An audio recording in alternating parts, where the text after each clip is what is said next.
Chicago Mayor Brandon Johnson there vowing to shield illegal immigrants in the city from President-elect Trump's planned mass deportations. The president-elect has named Tom Homan as his border czar, with the former acting director of ICE already promising to bring squads of ICE agents into sanctuary cities, including here in Chicago. He's recommending federal funds be stripped from areas that do not assist federal immigration efforts. For more insights, I'm now joined by Alderman of Chicago's 41st Ward, Anthony Napolitano. Anthony, thank you so much for taking the time this morning. Good morning. Thanks for having me. For starters, let's just begin with Mayor Johnson's comments there. And do you agree that the city of Chicago should not assist the federal government in potential deportations? No, I don't agree with it. I didn't agree with it when we became a sanctuary city. Sanctuary city was done just because it was a pat on their back. It was an agenda move because they didn't think the 1,450 miles away would have came to our doorstep, and it has, and it's really hurt and affected our city drastically. So I've been against the sanctuary city since I've been in office. Speaking of affecting your city, I mean, if federal funds are withheld from the city because of this, what does that mean for Chicago? Do you need those federal funds?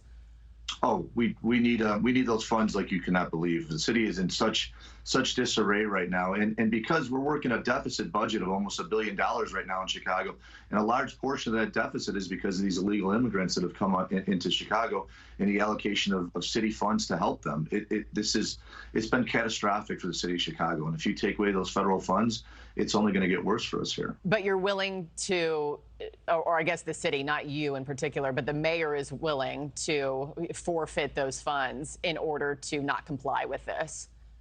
Absolutely, and it's a reason.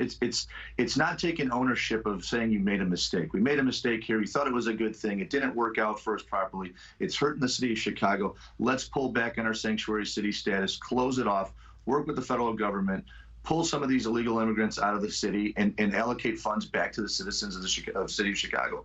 That's what we should be doing instead of pushing away federal funding for a political agenda. It's the wrong move to make. It's not a smart political move. Mayor Johnson also talked about involving Chicago PD in future ICE efforts. Take a listen to what he had to say on that. Our police department will not dub as ICE agents. We're already working to restore confidence and trust in our local police department. The last thing we need is members of community feel like they can experience a raid from a local police department on behalf of a tyrant. Yeah, so you're a former Chicago police officer. President-elect Trump has said he'll rely on local officers to help with his immigration plans. Is that going to work? Are they going to side with the mayor? Do they side with the president? And how does that impact community relations?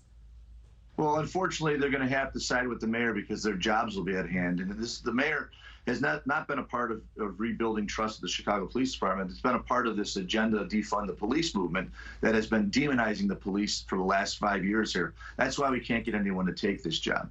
So we do need the Chicago police to help out with ICE, but we need the federal government to step in and supply more manpower. We need help here. We're at critical mass right now. Yeah, and we know Chicago, not the only city around the country that's going to be fighting this and these mass deportations. Alderman Anthony Napolitano, thank you so much for hopping on with me this morning. Appreciate it. Thanks for having me. Thanks for watching, everybody. Go to joinnn.com to find NewsNation on your television provider. Also, don't forget to click that red subscribe button below to get more of NewsNation's fact-driven, unbiased coverage.